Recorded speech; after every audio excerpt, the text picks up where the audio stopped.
Assalamualaikum. Waalaikumsalam Ustaz. Waalaikumsalam warahmatullahi wabarakatuh.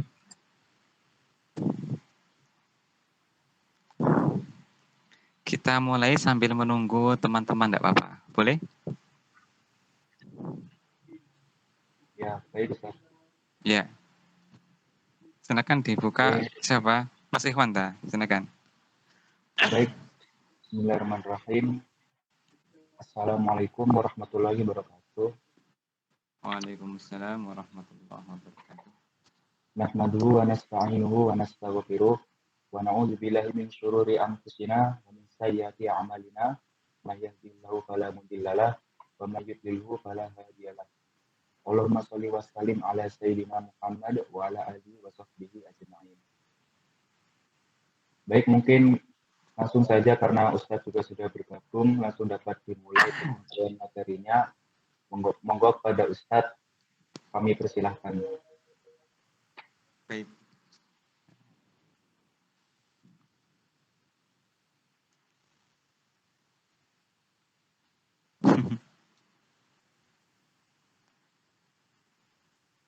Sebentar, guys.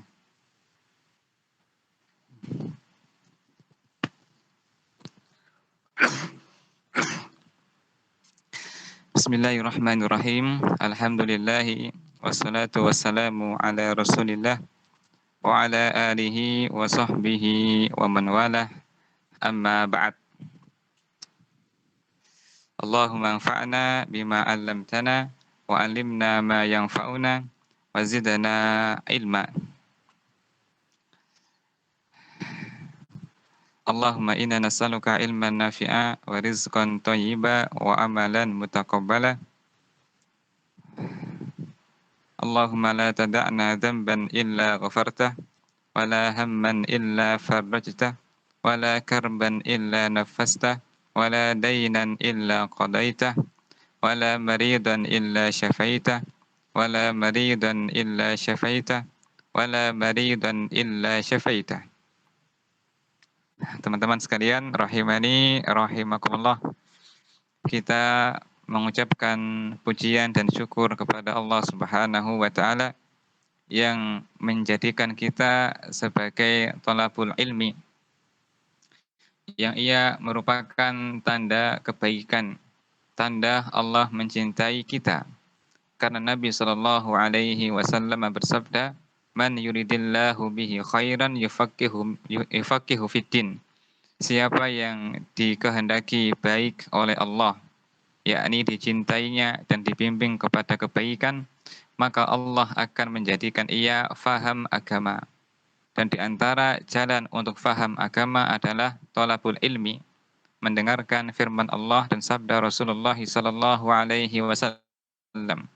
Sebaliknya, orang yang berpaling dari ilmu, berpaling dari majelis ilmu, berpaling dari Quran dan Sunnah, maka itu pertanda Allah tidak menyukainya atau Allah tidak menginginkan kebaikan kepadanya. Maka semestinya para thalabul ilmi merasa bangga dan banyak bersyukur kepada Allah Subhanahu wa taala, karena nikmat ini lebih baik daripada semua harta yang dikumpulkan oleh manusia. Qul bi fadlillahi wa bi rahmati fabidzalika falyafrahu huwa khairun mimma yajma'un. Artinya, katakanlah wahai Nabi Muhammad kepada mereka, karena nikmat dan karunia Allah, karena rahmat Allah Subhanahu wa taala dan karunia-Nya, hendaknya mereka bergembira, karena itu lebih baik, lebih utama daripada harta yang dikumpulkan oleh manusia. Nikmat Allah itu begitu banyak. Ada nikmat kekayaan, nikmat fisik, dan nikmat faham agama. Dan nikmat yang ketiga ini merupakan nikmat yang paling sempurna yang patut kita bergembira atasnya. Kemudian tema kita pada siang yang berbahagia ini adalah agar amal kita, ibadah kita bertahun-tahun tidak sia-sia. Ini menunjukkan bahwa ada beberapa orang, mungkin banyak juga ya, yang mereka telah beribadah sekian tahun. Tetapi ketika mereka meninggal dan mereka mengharapkan pahala, ternyata mereka tidak mendapatkan pahala. Dan Allah Subhanahu wa taala telah menyinggungnya dalam banyak ayat dan Nabi Shallallahu alaihi wasallam dalam banyak hadisnya. Contohnya adalah wa qadimna ila amilu min amalin faja'alnahu haba'an mansura.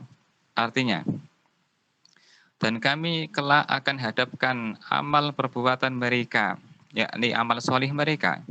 Lalu kami jadikan amal itu seperti debu yang berterbangan. Ungkapan debu berterbangan ini merupakan kiasan yang paling mengena untuk menjelaskan tentang ditolaknya amal mereka. Ya kan? Debu itu termasuk partikel yang amat ringan sekali untuk ditimbang. Ya kan? Apalagi jika berterbangan, mana bisa ditimbang? Sudah ia ringan, tapi berterbangan, mana bisa ditimbang di mizan. Maka ini menunjukkan ada di antara manusia orang-orang yang mereka telah beribadah, berupaya kebaikan dalam hidupnya, tapi sia-sia tidak mendapatkan pahala sedikit pun. Contohnya pula adalah firman Allah Subhanahu wa taala dalam surat Al-Kahfi. Qul hal nunabbi'ukum bil akhsarina a'mala. Katakanlah wahai Nabi kepada mereka, maukah kalian kuberitahu tentang orang-orang yang rugi? Rugi apanya? Ibadahnya, rugi amal kebaikannya. Siapakah mereka? Alladzina dhalla sa'yuhum fil hayatid dunya. Yaitu orang-orang yang yang menyimpang amalnya dalam kehidupan dunia. Wahum yahsabuna annahum yuhsiduna sun'a. Meskipun mereka mengira telah melakukan amal yang terbaik, yakni orang-orang ini, mereka yang Allah vonis sebagai orang yang amalnya sia-sia, mereka ternyata ketika melakukannya menganggap telah beramal yang terbaik. Menganggap dirinya sudah melakukan yang terbaik dari amalnya. Tetapi ternyata amalnya sia-sia. Imam Bukhari meriwayatkan radhiyallahu anhu, semoga Allah meridhoinya, dia melihat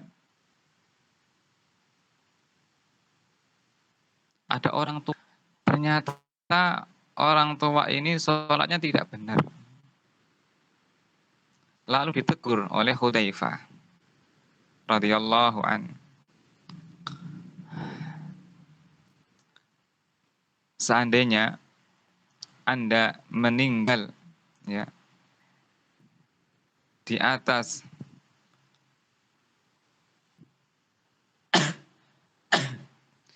seandainya Anda meninggal di atas perbuatan ini, niscaya Anda tidak akan beruntung. Atau seperti yang diucapkan oleh Hudzaifah radhiyallahu an. Anas bin Malik radhiyallahu anhu pernah mengatakan tentang orang-orang di zamannya, ma ra'aitu min ummati Muhammadin sallallahu alaihi wasallam illa shalah wa hum yudayyi'unaha au kama qala radhiyallahu an. Aku tidak melihat dari umat Muhammad sallallahu alaihi wasallam sekarang kecuali mereka mengerjakan sholat. Yakni aku banyak mengingkari perbuatan mereka kecuali yang aku setujui adalah sholat. Wahum yudayyi'unaha, itu pun mereka sia-siakan. Itu pun mereka sia-siakan. Nabi Muhammad Shallallahu Alaihi Wasallam juga mengabarkan ada seseorang yang ia sholat 60 tahun sitina sana. Sitina sana 60 tahun. La yakbalullahu minhu, Allah tidak menerimanya. Ya. La'allahu yutimmu ruku'ahu wala sujudahu. Dia mungkin menyempurnakan rukuknya, tapi tidak sujudnya. Mungkin sujudnya, tapi tidak rukuknya. Tidak tumak nina. Ini bagian dari sia-sianya sholat. Abu Darda radhiyallahu anhu, sebagaimana yang dinukil oleh Al-Bukhari dalam kitab Sahihnya, ketika pulang ke rumah bertemu dengan istrinya Ummu Darda, marah-marah. Ya. Maka berkata, faqalat lahu imra'atuhu.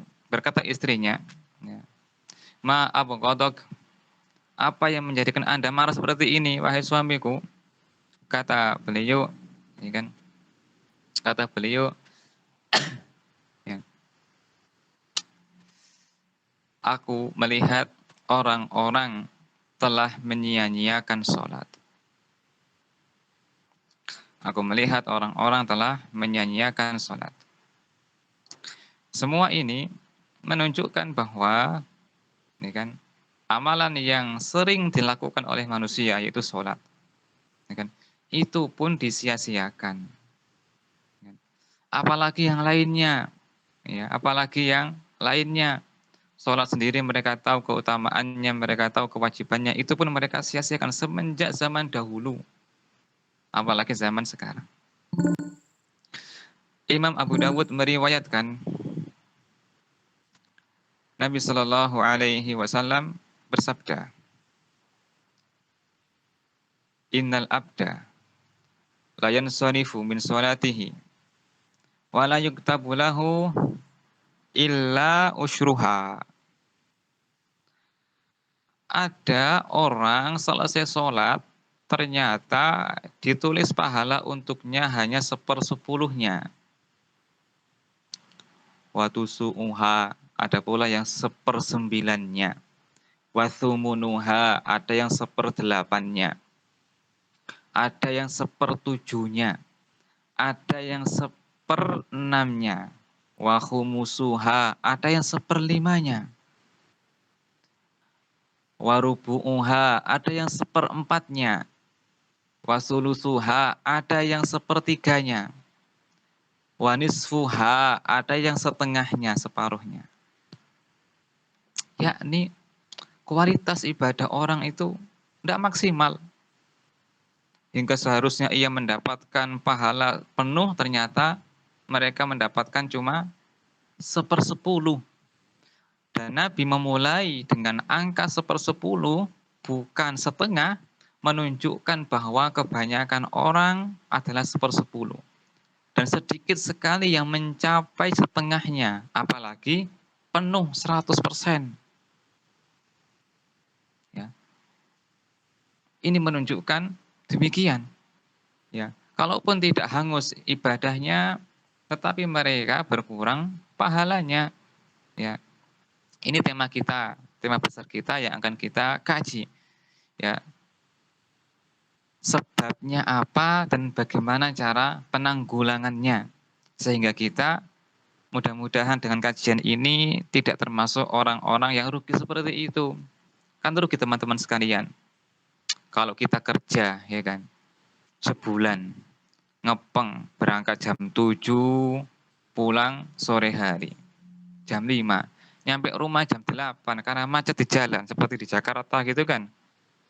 Tapi ketika hendak gajian, cuma digaji 10% dari gaji utama. Kan rugi kita. Apalagi ada orang yang sama sekali batal, gak digaji sama sekali. Itu perumpamaan gaji di dunia yang tidak seberat, sebahaya gaji di akhirat. Bagaimana jika kondisinya 60 tahun ibadah di akhirat, tidak mendapatkan sedikit pun dari balasannya? Kan rugi.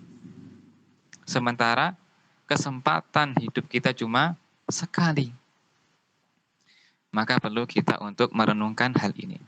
Nah, ini kasus studi, ya kan. Sekarang, apa sebabnya ibadah seseorang itu sia-sia bertahun-tahun? Sebabnya dan sekaligus penanggulangannya adalah Mereka tidak memperhatikan syarat diterimanya ibadah. Syarat diterimanya ibadah. Syarat diterimanya ibadah, agar ibadah seseorang itu diterima, ada dua. Minimal ada dua. Yang pertama adalah ikhlasulillah, ikhlas kepada Allah. Yang kedua adalah ittiba, mengikuti Rasulullah sallallahu alaihi wasallam dalam beribadah.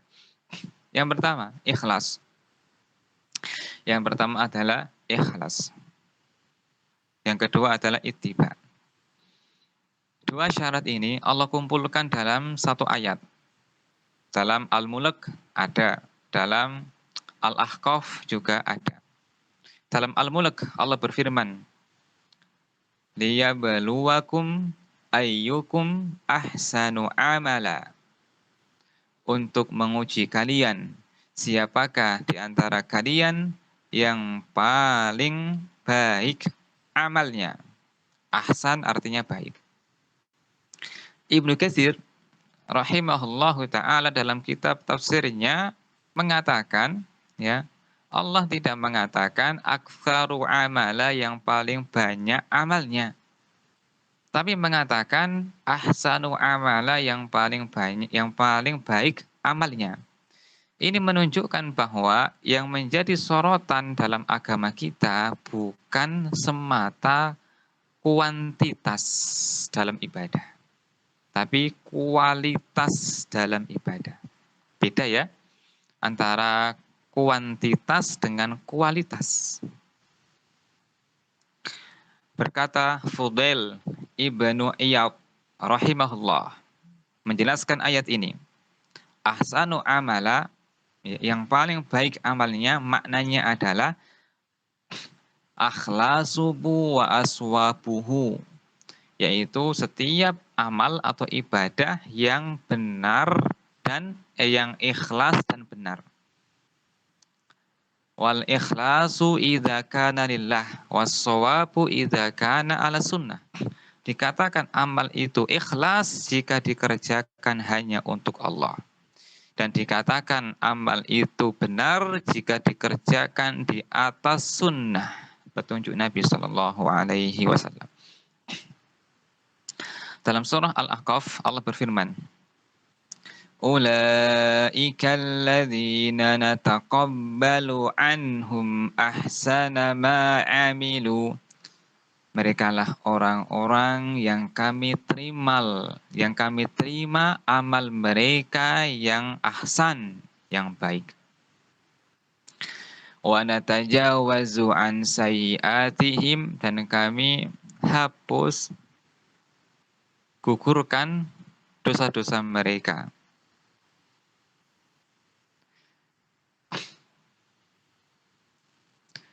Wa natajawazu an sayyiatihim fi ashabil jannah, dan mereka termasuk penghuni surga. Ayat ini membicarakan tentang amal yang baik beserta balasannya. Balasannya apa? Diampuni dosanya dan ia termasuk penghuni surga. Menunjukkan bahwa keutamaan orang yang mengerjakan ibadah dengan baik, meskipun sedikit, dan diberikan balasan berupa diampuni dosa-dosanya dan dimasukkan ke dalam surga. Lihat, ayat ini tidak mengatakan amal yang banyak, tapi amal yang baik. Amal yang berkualitas, tidak semata kuantitas. Nah, sekarang penjelasan. Yang pertama, ikhlas. Ikhlas itu apa? Ikhlas itu berasal dari bahasa Arab, ya. Akhlasa yukhlisu ikhlason.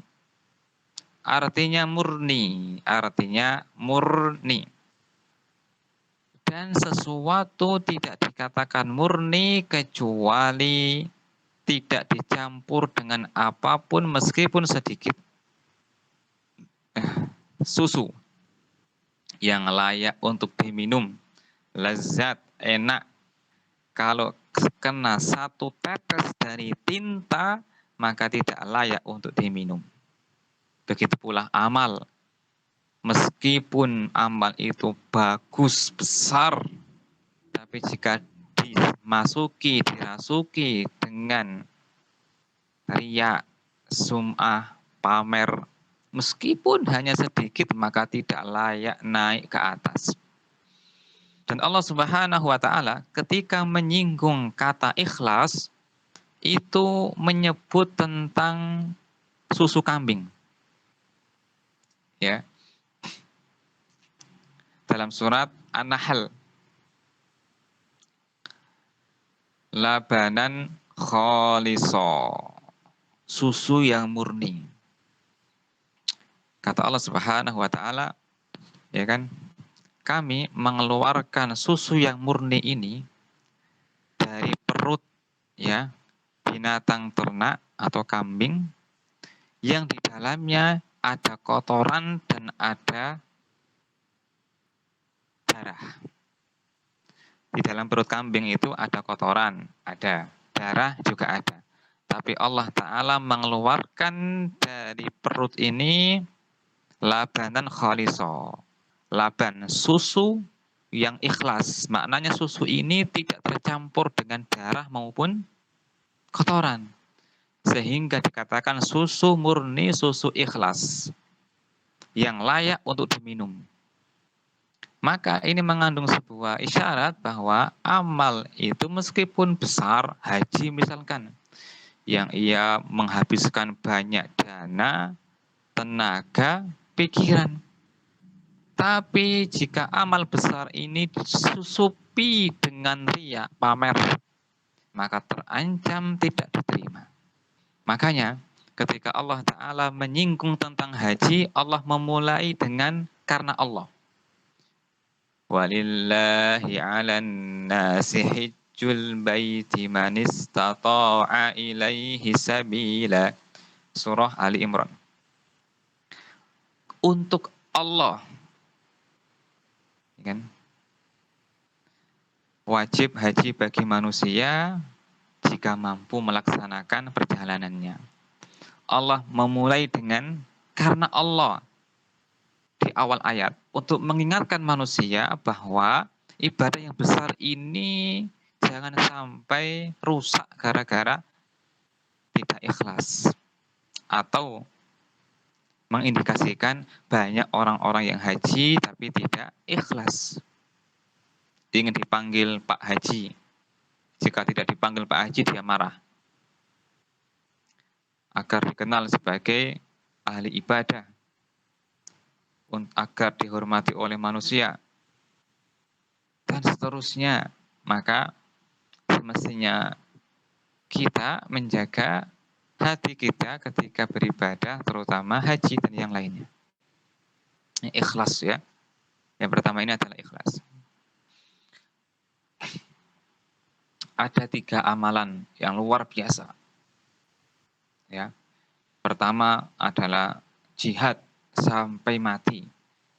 Yang kedua, menyedekahkan semua hartanya, tidak ada satupun ada proyek akhirat melainkan dia menggelontorkan dananya, dan ini tidak mudah, sulit. Yang ketiga, serius belajar agama, menghafal Al-Quran, membaca Al-Quran, mengajarkannya, ini berat. Tapi ketiga amalan ini, orang yang melakukan amalan ini adalah orang yang pertama kali masuk neraka. Dan neraka disulut, dinyalakan pertama kali bukan untuk penyembah Nabi Isa, bukan untuk penyembah Uzair, bukan untuk penyembah sapi, bukan untuk penyembah matahari dan bulan, tapi untuk para orang yang mati syahid, orang yang dermawan, dan orang yang hafal Al-Quran atau mengajari ilmu agama. Karena tidak ikhlas. Imam Muslim meriwayatkan Nabi Shallallahu Alaihi Wasallam bersabda, Inna awalan nasi yuqda yaumal qiyamah. Sesungguhnya manusia yang pertama kali akan Allah adili adalah yang pertama rajulun ustushhid, seseorang yang mati syahid. Allah datangkan dia. Allah singgung nikmat yang Allah berikan kepadanya berupa kekuatan, keterampilan, kehebatan dalam menunggang kuda, memainkan pedang senjata. Apa yang kamu lakukan dari nikmatku itu? Kata dia, ya Allah, aku gunakan untuk berjihad hingga mati. Karena Allah tahu isi hatinya, Allah mengatakan, kadzabta, kamu bohong. Kamu bohong. Inna ma fa'anta dzalika liyuqala huwa jari. Tapi kamu melakukan itu hanya untuk disebut sebagai jari, sang pemberani, sang pahlawan, sang tokoh. Maka malaikat disuruh Allah untuk menangkapnya, faul kiafinar, maka ia dilempar ke neraka. Waliyadzubillah. Yang kedua, seseorang yang Allah kasih harta yang melimpah, banyak sekali. Lalu Allah mendatangkan dia pada hari kiamat. Maka Allah mengingatkan nikmat Allah berupa dia dikasih kemudahan dalam mencari rezeki. Dikasih otak yang cemerlang. Ya, dikasih gelar sarjana. Sehingga mudah dalam mencari rezeki. Bisnisnya lancar. Maka Allah tanya, kamu gunakan apa nikmat Allah itu berupa harta yang banyak itu? Kata dia, ya Allah, tidaklah ada satu proyek akhirat, ada kesempatan, melainkan aku berinfak, bersedekah, berderma, fisabilik, di jalanmu ya Allah. Karena Allah tahu isi hatinya untuk pamer, maka Allah mengatakan, kadzabta, kamu bohong. Kamu melakukan itu hanya agar kamu disebut sebagai jawad, ahli derma. Fakot kil, kamu sudah dipuji. Maka malaikat disuruh untuk menangkapnya. Lalu ditelungkupkan wajahnya ke bawah. Fa'ul kiafinar, dia dilempar ke neraka. Waliyadzubillah. Yang ketiga, ahli baca Al-Quran dan mengajarkannya kepada manusia. Maka Allah mendatangkan ia. Lalu ia diingatkan tentang nikmat Allah berupa otak yang cemerlang untuk menghafal, lisan yang fasih untuk menjelaskan. Maka ia mengatakan, ya Allah, aku gunakan itu untuk belajar Al-Quran dan mengajarkannya. Maka Allah mengatakan, kadzabta, kamu bohong. Inna ma fa'anta dzalika liyuqala huwa qari. Ya, huwa qari. Tapi kamu melakukan itu agar disebut sebagai qari, sang pembaca Quran, sang alim, ahli ilmu. Fakot kil, dan dahulu kamu sudah dipuji. Maka ditelungkupkan wajahnya, dilempar ke neraka, waliyadzubillah. Nasallallahu al-afwa wal-afiyah. Ini contoh tentang buruknya ya, tidak ikhlas dalam beramal.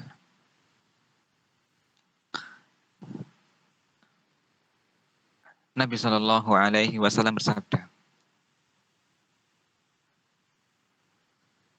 Allah berfirman, Ana aghna syuraka'i anisyirki wa ahli. Ana aghna syuraka'i anisyirki. Faman asyraka fihi ma'i ghairi taraktuhu wa syirkahu. Kata Allah Ta'ala, aku itu sangat benci dengan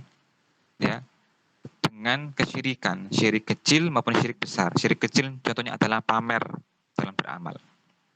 Siapa yang melakukan kesyirikan dalam beribadah kepadaku seperti pamer ya, amal, maka aku akan meninggalkannya beserta kesyirikannya itu.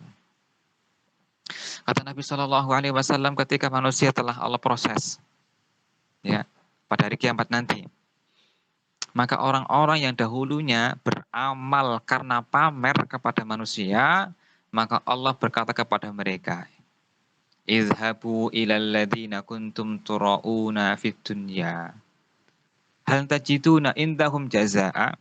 Silakan kalian pergi kepada orang-orang yang dahulu kalian pamer beramal kepada mereka. Apakah kalian mendapatkan balasan di sisi mereka? Ya nggak dapat. Makhluk itu nggak punya nggak punya kuasa untuk memberikan balasan pada hari kiamat. Bangkrut dia, orang itu bangkrut, muflis. Nah, terus bagaimana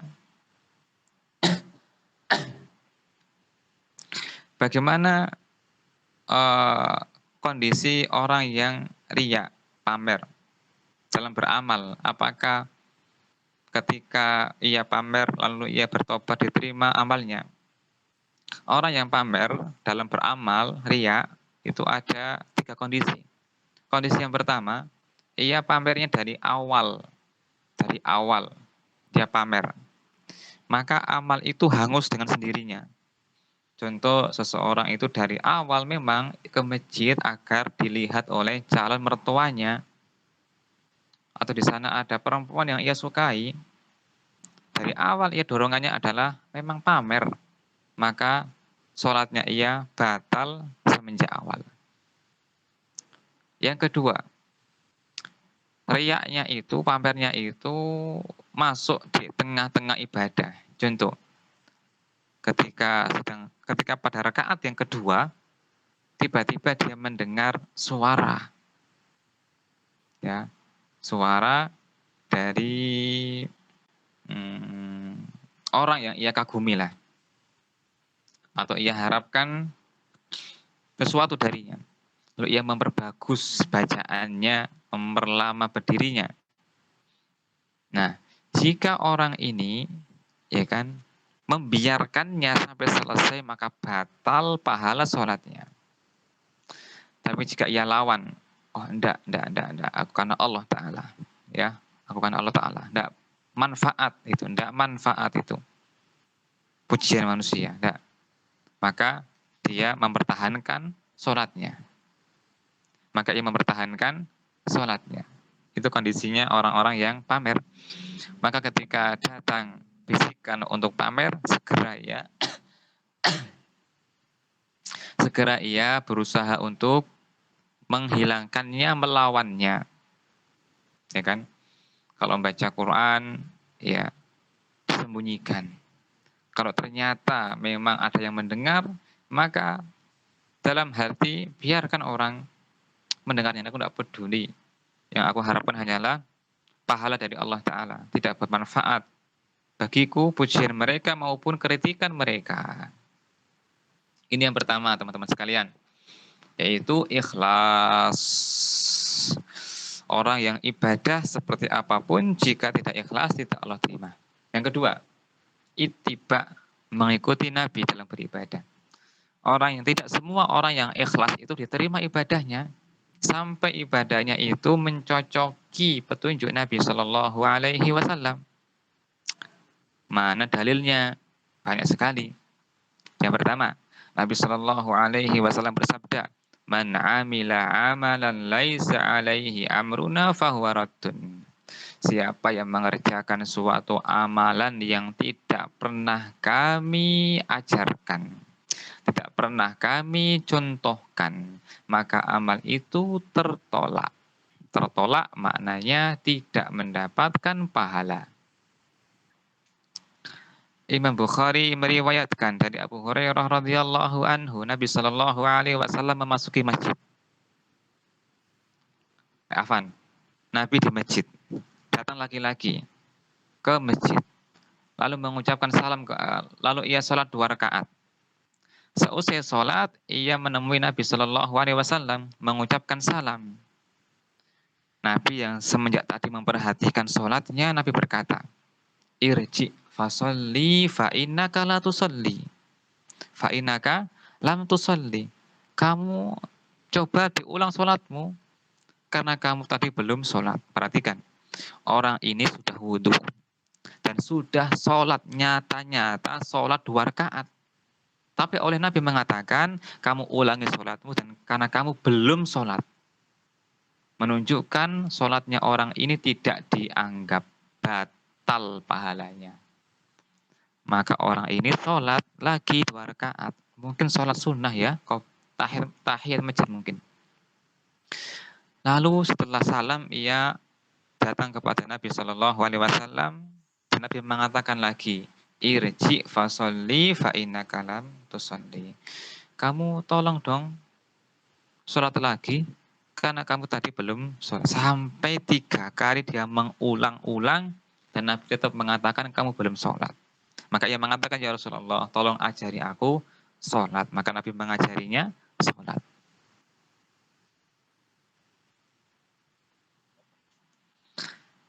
Kemudian, dan biasanya orang-orang yang ikhlas itu, mereka ketika mengerjakan ibadahnya, semangatnya tinggi. Dan niatnya baik. Tapi nggak cukup ya, semangat tidak cukup. Niat baik juga tidak cukup. Meskipun ikhlas ya, karena kerusakannya akan besar, baik kerusakan pada diri sendiri maupun orang lain. Contoh, teman-teman kita para pemuda semangat dalam beragama, mereka melakukan pengeboman. Dari semenjak dulu ya, dari bom Bali ya, yang pertama kali ya, yang sempat viral itu, lalu bom di Marriott, di mana-mana. Bom bunuh diri. Mereka itu kira-kira orang yang semangat beragama atau tidak? Semangat beragama. Ikhlas tidak? Karena Allah ikhlas. Tapi caranya salah. Tidak mengikuti petunjuk Nabi Shallallahu Alaihi Wasallam. Maka kerusakan yang ia timbulkan lebih besar daripada manfaat yang hendak ia raih. Dia melanggar sabda Nabi Shallallahu Alaihi Wasallam. Man qatala rajulan min ahli zimmi lam yarih raihatal jannah. Siapa yang membunuh satu orang dari kafir zimmi, maka dia tidak akan mencium aroma surga. Artinya tidak akan masuk surga langsung. Nabi juga bersabda, siapa yang membunuh orang kafir mu'ahad, yakni orang kafir yang terikat janji dengan kaum muslimin. Contohnya ya, janji damai atau mustakman, ya jaminan keamanan. Contoh visa. Visa itu bagian dari mustakman. Ya. Ketika ia kerja di negeri kaum muslimin dan ia punya visa, maka itu jaminan keamanan dari negara. Tidak boleh dibunuh. Tidak boleh dibunuh. Nabi mengancam demikian. Lam yajid raihatan jannah, dia tidak akan mencium aroma surga. Ini kerusakan ya yang ditimbulkan dari para pemuda yang cuma semangat doang. Tidak dibarengi dengan ittiba, mengikuti Nabi Shallallahu Alaihi Wasallam. Kemudian kisah berikutnya tentang semangat tapi tidak di atas petunjuk, tidak di atas sunnah, maka justru merugikan diri sendiri. Imam Bukhari meriwayatkan ada seorang laki-laki dari para sahabat Nabi, orang Ansor kalau nggak salah. Ketika Idul Adha, dia menyembelih kurbannya pagi-pagi banget. Pagi-pagi banget. Setelah disembelih dia bilang, istriku tolong disiapkan segera. Biar bisa dinikmati nanti oleh orang-orang setelah sholat Id. Semangat ya. Niatnya juga baik. Agar orang-orang segera menikmati hidangannya. Dan ia adalah orang pertama yang menyembelih kurbannya. Bagus niatnya, semangatnya hebat. Karena zaman dulu ya, kalau kurban disembelih itu kan agak siang mereka bisa menikmatinya. Ya kan? Lalu kabar setelah sholat Id ya, kabar ini sampai kepada Nabi Shallallahu Alaihi Wasallam. Maka Nabi menegur sahabat itu dengan mengatakan, syatuka syatulahmin. Ya, dagingmu tadi itu daging biasa. Maknanya bukan daging kurban. Karena kurban itu ada aturannya. Disembelihnya setelah sholat Id. sementara kambingmu disembelih sebelumnya, maka itu hanyalah sedekah biasa. Artinya pahalanya tidak sama dengan pahala kurbannya teman-temanmu. Nah ini loh, kalau hanya semangat doang, perhatikan, hanya semangat doang. Kehilangan pahala yang melimpah dari pahala kurban. Contoh berikutnya, tentang semangat. Kata Anas bin Malik radhiyallahu anhu, datang 3 laki-laki ke rumah Nabi Shallallahu Alaihi Wasallam. Datang kepada istri-istri Nabi Shallallahu Alaihi Wasallam untuk menanyakan ibadah Nabi Shallallahu Alaihi Wasallam. Singkat cerita, satu dari mereka mengatakan, kalau aku nanti pengennya fokus puasa, nggak mau absen, terus puasa terus. Orang yang kedua mengatakan, kalau aku nanti mau mau rajin sholat malam sampai tidak tidur lah, nggak apa-apa. Semangat ibadah. Orang yang ketiga bilang apa? Ama ana fala atazawwaju nisa. Kalau aku tak akan menikah. Agar apa? Fokus ibadah. Orang ini ikhlas. Kedua, semangat tinggi dalam beribadah. Ya, mana ada pemuda sekarang? Aku akan puasa terus. Aku akan sholat malam terus. Gak akan tidur. Aku gak akan menikah. Gak ada seperti ini, semangat seperti ini. Tapi apakah Nabi suka dengan ini? Tidak suka Nabi. Karena tidak sesuai dengan petunjuk Nabi Shallallahu Alaihi Wasallam. Maka Nabi berkhutbah. Setelah sampai kabar ini, Nabi berkhutbah. Dia memuji Allah Ta'ala. Beliau mengatakan, amma ba'd. Fama balu aqwamin yaquluna kadza wa kadza. Kenapa ada beberapa orang yang mengatakan ini dan itu? Demi Allah, aku adalah orang yang paling bertakwa dari kalian. Dan orang yang paling berilmu dari kalian. Dan orang yang paling mengenal Allah dari kalian. Walakinni asumu wa uftir. Tapi aku puasa juga tidak puasa. Artinya aku tidak puasa terus. Akumu wa arkut, akumu wa anam, aku sholat dan juga tidur, yakni sholatku tidak semalam suntuk. Wa atazawwaju nisa, aku juga menikahi banyak wanita, bahkan 11. Faman raghiba an sunnati falaysa minni. Siapa yang tidak suka dengan gaya beragamaku, dengan petunjukku, dengan sunnahku ini, yakni sunnah dalam masalah tadi, sholat, puasa, menikah, maka ia bukan termasuk golonganku. Perhatikan. Nabi tidak suka dengan mereka, perbuatan mereka ya, tidak suka Nabi. Menunjukkan bahwa ibadah itu harus ikhlas dan juga harus mengikuti petunjuk Nabi Shallallahu Alaihi Wasallam. Dan kelak pada hari kiamat, orang-orang yang ketika di dunia banyak melakukan amalan-amalan yang tidak pernah Nabi kerjakan maupun contohkan, tidak pula para sahabatnya mengerjakannya, kelak pada hari kiamat mereka akan menyesal karena 2 hal. Pertama, tidak mendapatkan pahala. Yang mereka dapatkan hanya rasa lelah dan capek ketika beramal dahulu. Yang kedua, dijauhkan dari telaga Nabi Muhammad Sallallahu Alaihi Wasallam. Imam Bukhari meriwayatkan,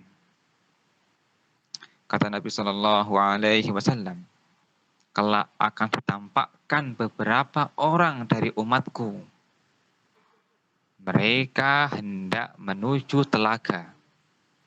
Telaga itu apa ya? Seperti lautan samudra luas gitu kan. Isinya air. Siapa yang minum meskipun 1 teguk tidak akan pernah haus selamanya. Mereka butuh minum. Kenapa butuh minum? Karena sangat panas sekali. Matahari cuma sejengkal ya, atau 1 mil jaraknya. Sehingga mereka kehausan, kepanasan, berkeringat, butuh minum. Maka mereka berdatangan hendak menuju telaga Nabi Shallallahu Alaihi Wasallam.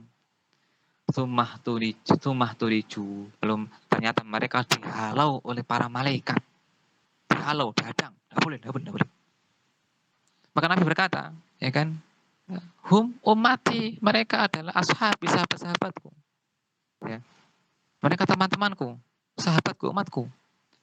Apa kata mereka? Apa kata para malaikat? Ya Muhammad. Wahai Muhammad. Innaka la ta'lam. Innaka la tadri. Ma ahdatsu ba'dak. Kamu tidak tahu, wahai Muhammad, apa yang telah mereka ada-adakan dalam agama sepeninggalmu. Yakni mereka melakukan muhdats. Muhdats itu adalah perbuatan baru dalam agama yang tidak pernah dicontohkan oleh Nabi Shallallahu Alaihi Wasallam. Baik dalam masalah sholat, puasa, zikir, maupun yang lainnya. Mata tadi, kamu tidak tahu, wahai Muhammad, apa yang telah mereka ada-adakan dalam ibadah sepeninggalmu. Maka Nabi marah, dan mengatakan, suhkon, jauh. Liman badalu ba'di. Bagi siapa yang mengganti-ganti sepeninggal aku. Ini hukuman bagi mereka. Nah, kesimpulan teman-teman sekalian. Pertama, bahwa Quran Sunnah menjelaskan bahwa banyak atau ada dari umat ini orang-orang yang membawa banyak sekali ibadah. Ternyata hangus, tidak Allah terima, alias sia-sia. Yang kedua, agar menjadi ibadah yang diterima tidak sia-sia, maka hendaknya seseorang memperhatikan dua hal dalam beribadah. Pertama, ilmu. Pertama, ikhlas. Yang kedua adalah ittiba atau mutaba'ah, mengikuti Nabi Shallallahu Alaihi Wasallam. Dan yang kedua ini tidak bisa diraih kecuali dengan tolabul ilmi, belajar fikih, belajar hadis, belajar Quran dan Sunnah, agar ibadahnya di atas dalil, di atas ilmu, di atas cahaya, tidak mengekor ke kanan ke kiri, tapi di atas petunjuk. Allahu a'lam. Demikian yang bisa Anda sampaikan. Kurang lebihnya mohon maaf. 3 saja ya pertanyaannya ya. 3 saja, silakan. 3 saja. Jika ada pertanyaan. Tafadhol. Allahu a'lam. Baik, terima kasih Ustaz. Monggo kepada teman-teman yang ingin bertanya bisa langsung on mic atau menuliskan pertanyaannya di kolom chat. Monggo dipersilakan.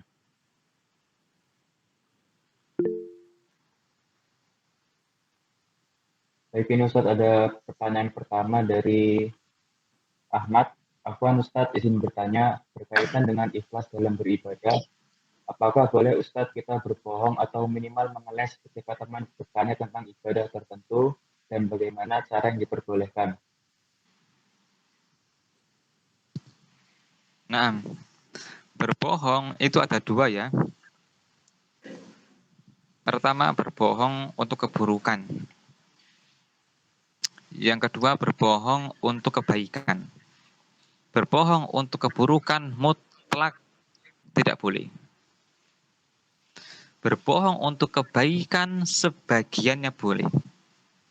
Contoh, Nabi memuji orang yang berbohong untuk mendamaikan 2 orang. Nabi juga memuji suami yang berbohong kepada istrinya agar istrinya tidak tersinggung. Misal masakannya terlalu asin, dipuji. Enak masakannya, tapi lain kali dikurangi garamnya. Dipuji. Itu Nabi memuji. Berbohong kan dia dan?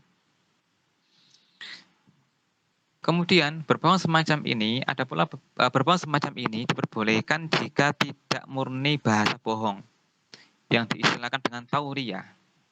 Tauriyah itu adalah mengungkapkan sebuah ungkapan yang pengucapnya ini menghendaki A, tapi si pendengar memahami B. Paham ya? Tauriyah namanya, tauriyah. Mengucapkan sebuah ungkapan dengan niat A, tapi si pendengar memahami B. Contoh gini, Nabi Ibrahim alaihissalam ketika bertemu dengan berjalan ya, dan bertemu dengan raja yang zalim, raja ini suka perempuan, raja ini. Ya, karena perempuan ini istrinya Ibrahim, yakni Sarah ya atau Hajar ya, lupa saya, Sarah kan masalah Sarah ya. Sarah atau Sarah. Ini kan cantik sekali, disukai oleh raja. Dan kalau sampai dia punya suami, nanti suaminya akan dibunuh.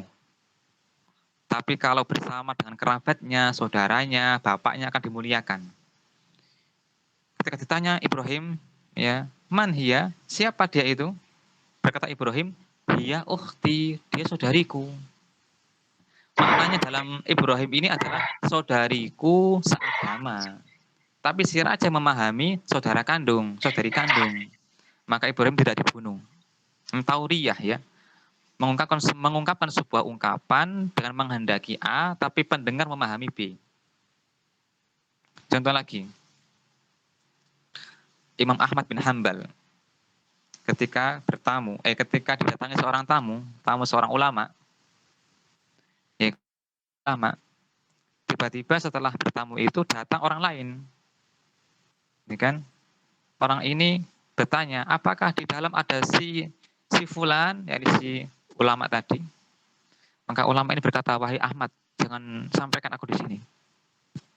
Maka Imam Ahmad keluar rumah, ya kan? Dan beliau mengatakan, semenjak saya di sini tidak melihatnya. Kan sudah pindah ini ya, pindah kaki kan, depan pintu. Beliau mengatakan semenjak yakni semenjak kakiku di sini, ya itu tidak melihat, ya kan betul. Namanya tauriyah. Namanya ini tauriyah. Jika untuk kebaikan maka tidak mengapa, tapi jangan dibiasakan karena bisa menjadikan orang itu terjangkiti sifat nifak, kemunafikan. Dan sebaiknya untuk kasus tadi ya, kalau bisa jangan ngeles, terus terang. Contoh gini, seseorang diajak temannya, diundang untuk acara 40 kematian. Ini kan bukan dari Nabi, dari ajaran Hindu, bukan dari agama Islam. 40 kematian. Kalau dia mengatakan, ngapunten saya ada acara. Kan? Kalau ada kematian lagi, ia akan diundang lagi. Tapi kalau dia mengatakan, mohon maaf ngapunten, menurut keyakinan saya bahwa ini tidak ada dalam syariat Nabi. Ya, maka saya tidak bisa menghadiri. Tapi kalau ada acara lain saya akan datang insyaallah taala. Terus terang. Kalau terus terang seperti itu, besoknya tidak akan diundang lagi. Itu saran saya. Allahu a'lam. Demikian. Yang kedua silakan. Baik, teman-teman yang masih ingin bertanya bisa langsung on mic atau menuliskan pertanyaannya di kolom chat. Monggo dipersilahkan 2 pertanyaan lagi.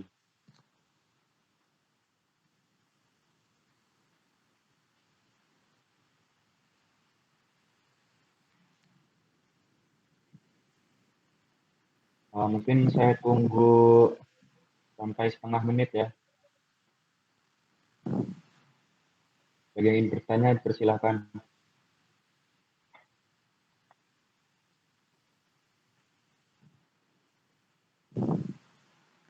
Mas Iwan, ini sepertinya disimpulkan aja. Kesimpulannya ya, Ana juga ada acara ini. Ngapunten. Antum sampaikan rangkuman secara singkat ya, nanti kita tutup ya. Oke, baik Ustaz. Oke. Ini saya akan mereview secara singkat saja. Jadi supaya amal kita tidak sia-sia itu ada syarat-syarat tertentu yang harus diperhatikan, yaitu ikhlas dan ittiba. Ikhlas itu murni hanya karena Allah Ta'ala, dan ittiba itu mengikuti Nabi Shallallahu Alaihi Wasallam. Karena suatu amalan yang tidak pernah dicontohkan Nabi, maka amalan itu tertolak. Mungkin reviewnya untuk rangkuman lebih lengkapnya nanti akan di-share di grup lain. Terima kasih. Baiklah, mari kita akhiri kajian ini dengan doa kafaratul majelis. Subhanakallahumma bihamdika asyhadu an la ilaha illa anta astaghfiruka wa atubu ilaik. Baik, assalamualaikum warahmatullahi wabarakatuh.